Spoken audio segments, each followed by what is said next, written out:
আমাদেরকে যদি কেউ হুমকি ধামকি দিয়ে মনে করে সরকার পতন করবে, তাহলে সম্মানিত বিরোধী দলের প্রতি সম্মান রেখেই বলছি, আপনারা যদি আমাদেরকে পতন করার হুমকি দেন, তাহলে বিরোধী দলের অবস্থান থেকে আপনাদেরকে পতন ঘটানো হবে ইনশাআল্লাহ। মাননীয় স্পিকার, আমি একটু বলতে চাই যে আমাদের সম্মানিত বিরোধী দলের সদস্যবৃন্দরা এখানে রয়েছেন, তাদের অনেকেই খুব সুন্দর বক্তব্য দিয়ে থাকেন, সেটাকে আমরা অ্যাপ্রিসিয়েট করি। কিন্তু তারা সংসদের বাইরে এবং কিছু কিছু ক্ষেত্রে সংসদের ভেতরেও যেভাবে বক্তব্য রাখছেন, তার মাধ্যমে যে বিষ বাষ্প ছড়ানো হচ্ছে, সেটির একটা প্রভাব কিন্তু আমরা বর্তমান যে শিক্ষা প্রতিষ্ঠান ক্যাম্পাস যে উত্তপ্ত হয়েছে, সেখানে আমরা তার প্রভাব একটা দেখতে পাচ্ছি। সেখানে বিভিন্ন জায়গায় তাদের ছাত্র সংগঠনের যারা রয়েছেন তাদের সাথে বিভিন্ন সংঘর্ষের ঘটনা ঘটছে, অনেকেই সেখানে আহত হয়েছেন এবং নানা ধরনের একটা অস্থিরতা বিরাজ করছে।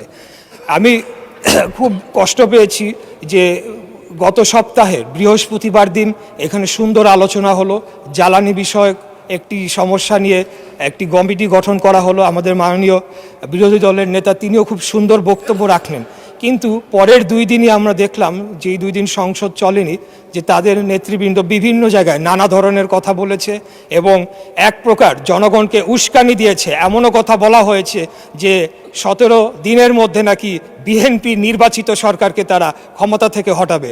তা আমি আপনার মাধ্যমে এই সংসদ এবং জাতি যারা সকলেই লাইভ টেলিকাস্ট হচ্ছে, সকলেই দেখছে, আমি তাদের উদ্দেশ্যে বলতে চাই যে 2008 সালের নির্বাচনের মাধ্যমে এই সরকার ক্ষমতায় আসে নাই, 14, 18, 24-এর মাধ্যমেও এই সরকার ক্ষমতায় আসে নাই।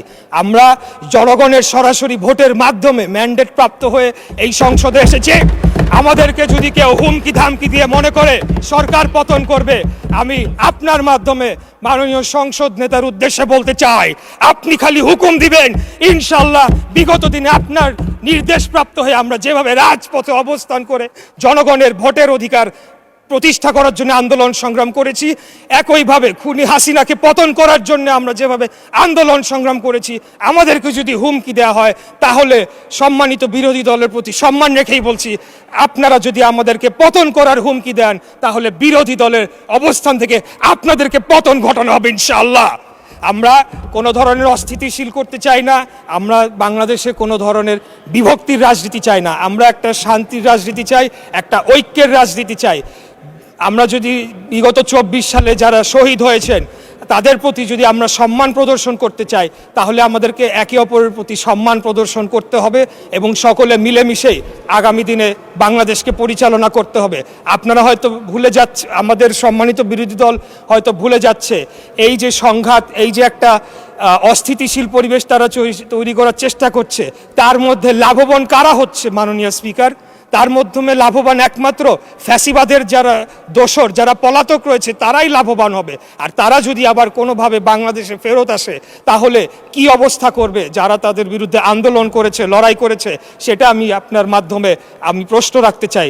তাই আমি আর যেহেতু সময় সংক্ষিপ্ত, সময় বাড়ানোর আবেদনও করব না।